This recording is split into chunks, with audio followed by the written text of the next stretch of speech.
Igbo ndị ọma m ekene m unu. Aha m ka bụ Maazị Obinwoye, onye eji Omenigbo mara. Abụ m onye isi otu Oziọma Igbo, otu na-ahụ maka nkwalite asụsụ na omenala Igbo, ọkachasị asụsụ Igbo. Anyị abịakwa ọzọ n'oge ilu Igbo. Na nke taa, ihe anyị ji mere isiokwu bụ ụkwa a na-apị mkpụrụ adịghị ya.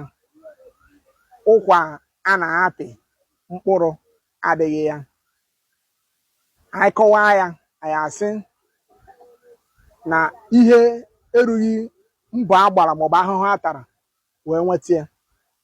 Ihe erughị ahụhụ a tara maọbụ mbọ a gbara wee nweta ya. Anyị bịazịa na ntụgharị.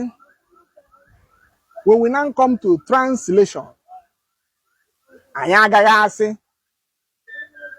the breadfruit that is being processed, there is no fruit, there is no seed in it. The breadfruit that is being processed, there is no seed in it. Enweghị ilu oyibo dị etu a, ana m ekwu oge ọbụla.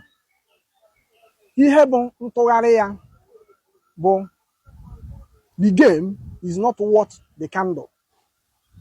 Nke a bụ English proverb. The game is not worth the candle. That is the translation.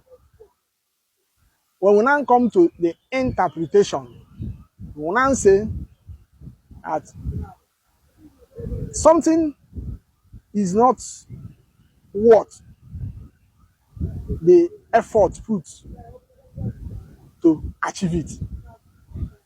Something is not worth the effort put to achieve it. The game is not worth the candle. Ụkwa a na-apị mkpụrụ adịghị ya. Ụbọchị ọzọ a ga-ewetakwara unu inu ọzọ. Ngwa tinye okwu na ngalaba okwu, tinyekwa aka na akara ịhụnanya, tụsakwa ozi a ma sonyekwe m. Please comment, like, share and follow. Ka o mesịa.